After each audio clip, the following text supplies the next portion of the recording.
On a dark and stormy night back in '83, men of destiny sat round a table, each transfixed on a single idea. Hooters. But not just any Hooters. These were Hooters that would grow to reach mammoth proportions. Many laughed.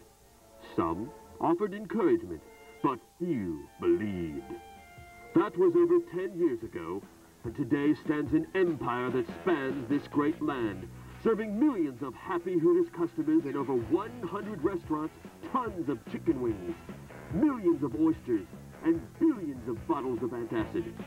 Now, there are but a few who don't believe. Some still offer encouragement, but for most, it's a tradition.